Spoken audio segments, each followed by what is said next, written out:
Hi friends, welcome to Ram soldering class. आज का जो टॉपिक है grouping of filler material and base metal. तो आज हम बताने जा रहे हैं एएसएमई सेक्शन 9 के हिसाब से फिलर मटेरियल का ग्रुप क्या है, बेस मेटल का ग्रुप क्या है और ये ग्रुपिंग सिस्टम क्यों किया जाता है। तो आपका मन में क्वेश्चन होगा, सो बहुत जगह में देखिएगा एफ नंबर देता है, पी नंबर देता है और ए नंबर देता है। सो इसके बारे में जानकारी लेंगे, पी नंबर होता क्या है, एफ नंबर होता क्या है और ए नंबर होता क्या है। तो इसके बारे में यदि आपको डाउट क्लियर करना है तो ज़रूर अंत तक बने रहें, ये वीडियो को ज़रूर कम्प्लीटली देखें और यदि आपको अच्छा लगता है तो ज़रूर हमें लाइक करें, सब्सक्राइब करें। मेरा जो चैनल है, इसका चैनल का नाम है राम सोल्डिंग क्लास और इसमें ओल्डिंग रिलेटेड बहुत सारे अच्छे जानकारी दिए गए हैं। सो दूसरे वीडियो को भी आप देखें।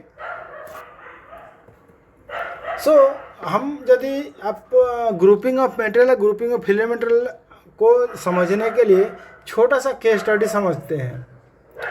अभी यहाँ केस स्टडी ऐसा है, एक क्लास में 50 बच्चे हैं और 500 मार्क्स है, तो हम कैटेगराइज कैसे करते हैं, कुछ ना कुछ रूल्स है। सो एक रूल्स ऐसा हो सकता है परसेंटेज वाइज हम कैलकुलेट करें, कैटेगराइज करें। सो ग्रेटर देन 90 होगा तो 10, ग्रेटर देन 80 होगा तो 15। सो यदि हमको पूछा जाएगा एक समरी, जो 90% के ऊपर में कितने स्टूडेंट थे तो 10 थे, 80% के ऊपर में कितने स्टूडेंट थे 15 थे। तो ऐसे हम बता सकते हैं। फिर इसमें भी एक दूसरा कैटेगरी ये भी हो सकता है, बॉयज़ 22 है, गर्ल्स 28 है, और बॉयज़ 90% के ऊपर में कितने हैं, गर्ल्स 90% के ऊपर में कितने, ये भी हम इसको आपको हम एक ग्रुपिंग करके कैटेगरी करके या टेबुलेशन करके हम बता सकते हैं। सिमिलर वे में इतने जो पेरेंट्स मटेरियल, इतने वेराइटी जो पेरेंट्स मटेरियल हैं, उसको हम यदि हर एक को यदि कॉम्बिनेशन करने जाएं सो बहुत सारे कॉम्बिनेशन क्रिएट होंगे और ये इतना सारे कॉम्बिनेशन क्रिएट होंगे तो उतने सारे डॉक्यूमेंट बना, उतने सारे WPS बनाना, उतने सारे ओल्डर क्वालिफिकेशन करना, एक तो बहुत बड़ा चैप्टर हो जाएगा। तो इसको कम करने के लिए जो इंजीनियर्स हैं, मटेरियल इंजीनियर्स या मेट्रोलॉजिस्ट है, मैकेनिकल इंजीनियर, ये लोग बैठ के कुछ पैरल मटेरियल को, फिलर मटेरियल को एक एक कैटेगरी में डाले हैं, एक एक ग्रुप में डाले हैं। इसका रीज़न कैसे हो सकता है, हो सके वो केमिकल कंपोजिशन कुछ क्राइटेरिया कॉमन हो, कुछ मैकेनिकल क्राइटेरिया कॉमन हो, कुछ अदर एडिशनल जो मैकेनिकल प्रॉपर्टीज़ है जैसे कि वेयर रेजिस्टेंस, इम्पैक्ट प्रॉपर्टीज, ये कुछ रेंज में फॉल करे। इसको ये लोग क्या किए हैं, कैटेगराइज करके ग्रुप जनरेट किए हैं। और इससे क्या बेनिफिट इनको मिला है, एक ग्रुप के अंदर में जो भी क्वालिफिकेशन हुआ वो ग्रुप के अंदर में क्वालिफाइड बोल के माना जाएगा। सो उस ग्रुप में जितने मटेरियल हैं वो आपस में क्वालिफाइड हो जाएंगे, कुछ कंडीशंस को छोड़ के। सो फॉर एग्जांपल यहाँ देखेंगे ग्रुप 1 में क्या है, मेन ग्रुप 1 है, इसके अंदर में सब ग्रुप है 1.1, 1.2, 1.3, 1.4। ये जो ग्रुपिंग सिस्टम है ये ISO 15608 से एक्सट्रैक्शन किया हुआ है। अब हम समझेंगे किस आधार पे ग्रुपिंग है। जैसे कि आपको हम समझाएं, जो इंजीनियर लोग मिल के एक ग्रुपिंग किए हैं, तो यहाँ पर आपको समझाना चाह रहे हैं। जैसे कि ग्रुप 1 के अंदर में क्या मेन क्राइटेरिया है, केमिकल कंपोजिशन में कार्बन लेस देन 0.25 के अंदर में होना चाहिए, silicon 0.60, manganese less than equal to 1.7, moly 0.7, sulphur less than equal to 0.05, phosphorus 0.05, copper 0.4, nickel 0.5, chromium 0.3, niobium less than 0.05, vanadium less than equal to 0.12 and titanium less than equal to 0.05। इस composition के अंदर यदि fall करता है तो group 1 में है। अब उसको फिर सब कैटेगराइज करके ग्रुप में सब ग्रुप क्रिएट किया गया 1.1 से। इसका कैटेगरी क्या है, यदि इसका RH value less than equal to 275, RH मतलब yield less than equal to 275 newton पर mm स्क्वायर हो गया तो ये 1.1 है। 1.2 में यदि 275 टू 360 के बीच में यदि यील्ड है, 1.3 क्या है 360 टू 460 के बीच में यील्ड है, और यदि 1.4 क्या है 460 से नीचे यील्ड है, बट इसका एडिशनल प्रॉपर्टीज़ क्या है एटमॉस्फेरिक कोरोजन रेजिस्टेंस प्रॉपर्टीज होना चाहिए।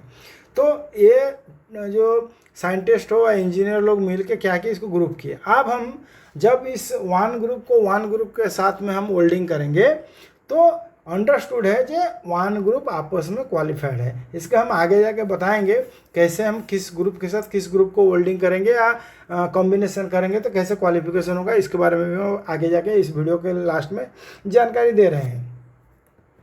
सो पहला जो स्लाइड था मेरा ये था आपका 15608 के हिसाब से था। अब ये जो स्लाइड है आपका ASME सेक्शन 9 में QW 422 के हिसाब से है, टेबल नंबर 422। इसमें क्या क्या कैटेगराइजेशन है देखिए, बहुत इंपॉर्टेंट चीज़ है।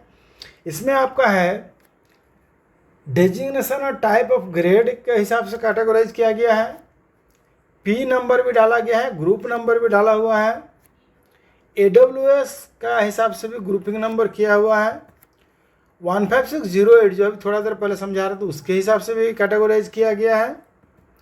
सो अब यहाँ पर देखेंगे कोई एक टेबल का हम स्टार्टिंग से नहीं लिए हैं, एक आर्बिट्रेरी हम एक बहुत बड़े 422 बहुत बड़ा टेबल है। इसमें बहुत सारे मटेरियल के बारे में कैटेगराइज करके इसको ग्रुपिंग किया गया है। तो हम एक एग्जांपल लेके आपको दिखा रहे हैं, जैसे P नंबर 1 ग्रुप नंबर 1। सो इसका जो सब ग्रुप क्या है वहाँ यदि 15608 के हिसाब से जाएंगे तो ग्रुप नंबर 11 है और सब ग्रुप है 11.1। इसमें जो UNS का नाम में जाएंगे तो UNS का नंबर भी इसमें डिसाइड है K02401। इसके हिसाब से भी आप अलग से इसको कैटेगराइज किए हैं। मतलब ASME सेक्शन 9 बहुत सारा कैटेगराइज करके रखा है, आपको जिस कैटेगराइज को यूज़ करना है आप कर सकते हैं। तो जनरली क्या करते हैं हम सब P नंबर और ग्रुप नंबर को ही यूटिलाइज करते हैं। आई थिंक आप लोगों को समझ में आ रहा होगा।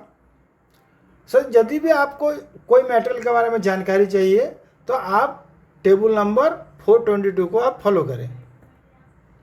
सेम चीज़ है ये दूसरे एक जगह से हम लिए हैं, SS का जो डेजिग्नेशन को लिए हैं 301 SS में आते हैं। सो इसका जो P नंबर 8 होता है ग्रुप नंबर 1, और यदि 15608 में जाएंगे तो ग्रुप नंबर 8 का सब ग्रुप 1 है।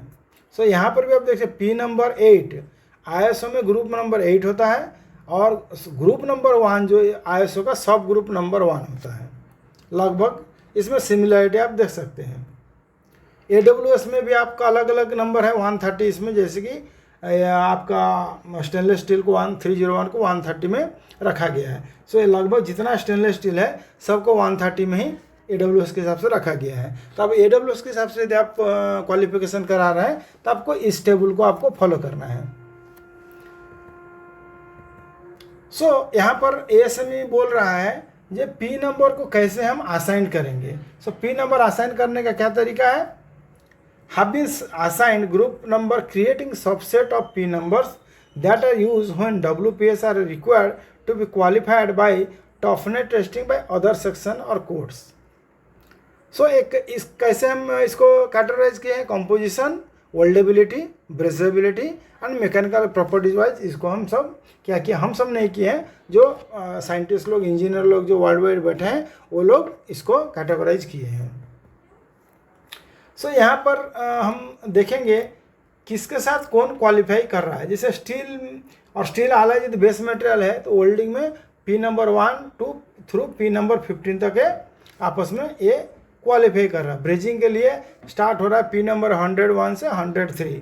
एल्यूमिनियम के लिए P नंबर 21 टू 26 तक होता है और ब्रेजिंग के लिए यदि आपका 104 टू 105 है। कॉपर एंड कॉपर अलॉयज के लिए P नंबर 31 टू 35 है और वही ब्रेजिंग के लिए P नंबर 107 टू 108 है।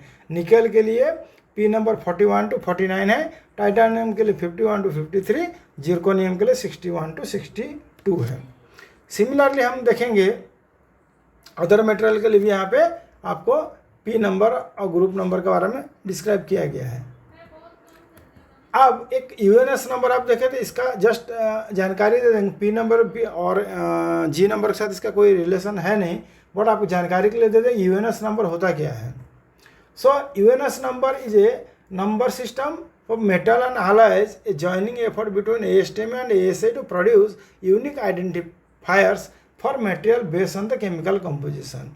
So एक आइडेंटिफायर है, इसमें यदि A से स्टार्ट होता है जैसे एल्यूमिनियम के लिए, C से कॉपर के लिए, D से steel with specified mechanical properties, F iron alloys के लिए, G है AISI and SI carbon steel के लिए, J है कास्ट आयरन के लिए, K है मिसलेनियस स्टील एंड अलॉयज के लिए, एन है निकल एंड निकल अलॉयज के लिए, एस है heat and corrosion resistance stainless steel के लिए, टी है टूल स्टील के लिए, डब्ल्यू वेल्ड फिलर मेटल के लिए, जेड है जिंक एंड जिंक अलॉयज के लिए। सो यहाँ पर यदि एक एग्जाम्पल देंगे C70600। सो यहाँ C से स्टार्ट है, मतलब ये मेटेरियल कौन सा कैटेगरी में है, कॉपर एंड कॉपर अलॉयज के लिए बारे में इसको जानकारी दिया गया है। सो यहाँ जो है C है copper and copper alloys, copper and copper alloys, right. So UNS number के बारे में भी आपको जानकारी दी है यहाँ पे। सो आप देखेंगे पी नंबर क्या है। सो पी नंबर क्या है यहाँ पर देखेंगे, यदि हम 15614 में जाएंगे जो WPS बनाने के लिए ISO का कोड है, मेरा मटेरियल का ग्रुप यदि 1 के साथ 1 का क्वालिफिकेशन है तो विदिन 1 to 1 क्वालिफाई कर रहा है। यदि आप 2 के साथ में 1 को होल्डिंग कर रहे हैं तो आपको 1 to 1 भी क्वालिफाई कर रहा है, 2 to 1 भी क्वालिफाई कर रहा है। आप एग्जांपल लीजिए, यदि 2 के अंदर में ऐसा ग्रुपिंग नहीं किया रहता, हर एक मटेरियल का माइनर वेरिएशन में यदि आपको बोला जाता जे आप इंटरनली क्वालिफाई करो with respect to each other, आप कितना नंबर सब जॉइंट बनाते। इसलिए क्या किया गया है, 2 के अंदर में जो जो सिमिलर प्रॉपर्टीज़ का है, यदि 2 के साथ 1 क्वालिफाई कर रहा है तो आपको समझा दिया कि 1 के अंदर में जो भी मटेरियल आ रहा है वो आपस में क्वालिफाई है, या 2 to 1 मतलब 2 के साथ 1 का क्वालिफाई हो रहा है, मतलब 2 के मटेरियल और 1 के अंदर में जो भी आपका यील्ड स्ट्रेंथ है तो बिलो 460 सारे क्वालिफाई हो जाएंगे। सिमिलरली 3 to 1, 1 से 1 क्वालिफाई करेंगे, 2 से 1 क्वालिफाई करेंगे, 3 से 1 क्वालिफाई करेंगे। सिमिलरली 3 to 3 यदि आप क्वालिफाई करते हैं तो सारे आपस में क्वालिफाई कर रहे हैं। यही है बेनिफिट ग्रुपिंग सिस्टम का। ये कंटिन्यूएशन है, आप इसको भी फॉलो कर सकते हैं। एफ नंबर क्या होता है, सो जैसे कि पैरेंट मटेरियल के लिए हम या बेस मटेरियल के लिए हम जी नंबर और पी नंबर यूज करते हैं, सिमिलरली फिलर मटेरियल व कंज्यूमेबल के लिए हम यूज करते हैं एफ नंबर। सो ये जनरली जो भी होल्डिंग में फिलर मटेरियल हो, कंज्यूमेबल फिलर मटेरियल, इसके लिए हम क्या करते हैं, इसको हम एफ नंबर यूज करते हैं। सो एफ नंबर में क्या है देखिए, एफ नंबर 1 ASME का स्पेसिफिकेशन ASF A5.1 एंड इसका जो क्लासिफिकेशन AWS क्लासिफिकेशन EXX20। सो XX के जगह में आप इसका E7010 या 70 ऐसे आप 16 ऐसे आप इसको नोमेनक्लेचर दे सकते हैं। सो 1, 6 ये सब हो गया एफ नंबर। ये एफ नंबर 23 ये सब का डिटेल्स है। सो एफ नंबर यहाँ पर भी कंटिन्यू 45, 46, 51 एफ नंबर है, और 45 में जो AWS classification ER nickel chromium moly 9 और UNS नंबर भी इसका डेजिग्नेशन है N06985। सो आप देखेंगे alternate filler material for older performance qualification. आप यदि एफ नंबर 1 है और एफ नंबर 1 के साथ यूजिंग होल्डिंग हो रहा है तो क्वालिफाई कर रहा है F number 1 with F number 1 backing के साथ। एफ नंबर 1 विदाउट बैकिंग और एफ नंबर 1 बैकिंग है तो क्वालिफाई ये नहीं करेगा, ओनली बैकिंग टू बैकिंग ही क्वालिफाई करेगा। सिमिलरली एफ नंबर 2 यदि एफ नंबर 2 के साथ होल्डिंग करते हैं तो एफ नंबर 1 भी क्वालिफाई कर रहा है और without backing and without banking भी क्वालिफाई कर रहा है। सो ये टेबल को देख के आप अंदाज़ा लगा सकते हैं कौन सा फिलर मटेरियल हम यूज करेंगे, आपस में कॉम्बिनेशन करेंगे तो कौन किसको क्वालिफाई करेगा, राइट। जैसे कि एफ नंबर 3 विदाउट बैकिंग करेंगे तो मेरा क्या क्वालिफाई हो रहा है, एफ नंबर 3 विदाउट बैकिंग, और यदि हम एफ नंबर 4 विथ बैकिंग करते हैं तो with number 4 backing and without banking दोनों क्वालिफाई करता है। सो इस टेबल को QW433 को आपको फॉलो करना है, किस फिलर मटेरियल को यूज करेंगे तो क्या क्वालिफिकेशन रेंज व क्या क्वालिफाई हम सब कर पाएंगे। So F number 6 all F number 6 को क्वालिफाई करता है, F number 21 to 26 all F number 21 to 26 qualify करता है। इस टेबल को आपको फॉलो करना है। सिमिलरली यदि हम ISO के हिसाब से चलेंगे 9606 में टेबल नंबर 3 को देखेंगे, सो यहाँ पर उतने सारे कैटेगराइजेशन है, F1 F2 F2 36 नहीं है, यहाँ पर only F1 FM1 FM2 FM3 FM4 FM5 FM6 सिर्फ 6 कैटेगरीज है। सो ये सिंप्लीफाई ज़्यादा कर दिया गया है। FM1 यदि क्वालिफाई करते हैं FM1 FM2 को क्वालिफाई करेगा, FM2 यदि आपका यूज करते हैं तो FM1 FM2 ही क्वालिफाई करेगा, FM3 को यूज करेंगे तो FM1 FM2 FM3 क्वालिफाई करेगा, FM4 यदि आपको फिलर मटेरियल है तो आप FM1 भी यूज कर सकते हैं, FM2 भी यूज कर सकते हैं, FM3 भी यूज कर सकते हैं, FM4 भी यूज कर सकते हैं। बट FM5 और यदि SS का है ओनली FM5 ही क्वालिफाई करेगा और दूसरा कोई क्वालिफाई फिलर मटेरियल नहीं करेगा। अब हम यहाँ पर कैटेगराइजेशन का क्लियर किया गया है। FM1 क्या है, non alloy and fine grain steel, FM2 है हाई स्ट्रेंथ स्टील, FM3 है creep resistant steel, chromium less than 3.75%, FM4 category क्या है, creep resistant steel 3.75 to 12% chromium, and FM5 है stainless steel and heat resistance stainless steel, FM6 है nickel and nickel alloys. So ISO 9606 में थोड़ा सा ज़्यादा clarity कर दिया गया है, छोटा सा ग्रुप बनाया है सो दैट ज़्यादा क्लैरिटी है इसमें हम जो फिलर मटेरियल का ग्रुप सिलेक्शन करने में। ASM में जाएंगे तो आपको थोड़ा सा ज़्यादा छोटा छोटा स्पेसिफिकेशन इन डिटेल्स है और ग्रुप F नंबर ज़्यादा ही थोड़ा सा लॉन्ग है। अब हम समझ गए P नंबर क्या होता है, राइट, F नंबर क्या होता है और G नंबर क्या होता है। आप समझेंगे ASM में A नंबर क्या होता है। सो दोनों में डिफरेंस देखिए। सो पैरेंट मटेरियल के लिए क्या नंबर यूज होता है, G number P number. Parent material 2 के लिए भी यूज होगा G नंबर P नंबर। बीच में जो ओल्डिंग मटेरियल आया इसके लिए यूज होगा F नंबर। जब ओल्डिंग कंप्लीट हो जाएगा तब क्या होता है, अब यहाँ पर देखिए जब ओल्डिंग कंप्लीट होगा तो होमोजेनियस मिक्सचर क्रिएट हुआ। जब होमोजेनियस मिक्सचर क्रिएट हुआ तो इस एरिया का जो कंपोजिशन है, हीट अफेक्टेड जोन और ओल्ड मटेरियल का जो ट्रांजिशन जोन है, वहाँ का जो मटेरियल का कंपोजिशन है ना एफ के साथ मैच करेगा ना बेस मटेरियल का केमिकल के साथ मैच करेगा। तो इसका जो केमिकल कंपोजिशन या mechanical properties different than base material and filler material होगा। तो इसको हम क्या बोलेंगे बताइए, इसी को बोलेंगे हम ए number. So A number is the chemical composition of the old material after the welding. So कहीं कहीं आपका WPS जब बनाते हैं तो A नंबर भी देना पड़ता है। का है कि आप जिस कैटेगरी या जिस कंडीशन के हिसाब से आप वेल्डिंग किए हैं, बेस मटेरियल सेम है और P मटेरियल सेम है, G सेम है, F सेम है, बट आपका हीट इनपुट डिफर कर सकता है तो उस या गैस कॉम्बिनेशन डिफर कर सकता है।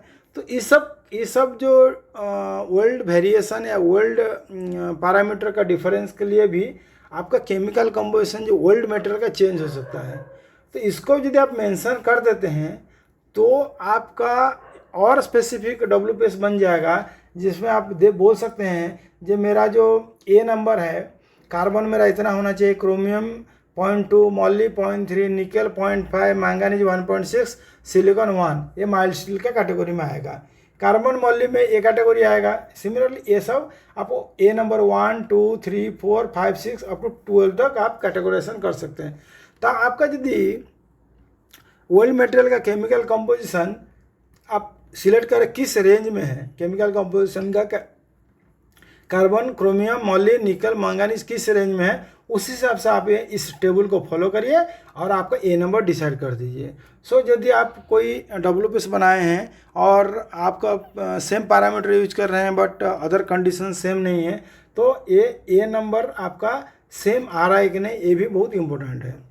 तो इससे भी आपका WPS स्ट्रिंजेंट हो जाता है, बी स्पेसिफिक हो जाता है। तो ज़रूर इस चैप्टर का आपको अच्छा लगा होगा, आपको ज़रूर जानकारी मिला होगा P नंबर के बारे में, G नंबर के बारे में, F नंबर के बारे में और A नंबर के बारे में। तो ज़रूर आपको अच्छा लगा होगा तो ज़रूर हमें लाइक करें, सब्सक्राइब करें और दोस्त लोगों को शेयर करें। मेरा चैनल का नाम है राम्स ओल्डिंग क्लास। यदि आपको कोई भी डाउट है तो ज़रूर हमें संपर्क करें। मेरा ईमेल एड्रेस है k ramaniranjan@gmail.com या हमें व्हाट्सएप से भी कंसल्ट या कांटेक्ट कर सकते हैं। मेरा व्हाट्सएप नंबर है 9334833176। Thank you.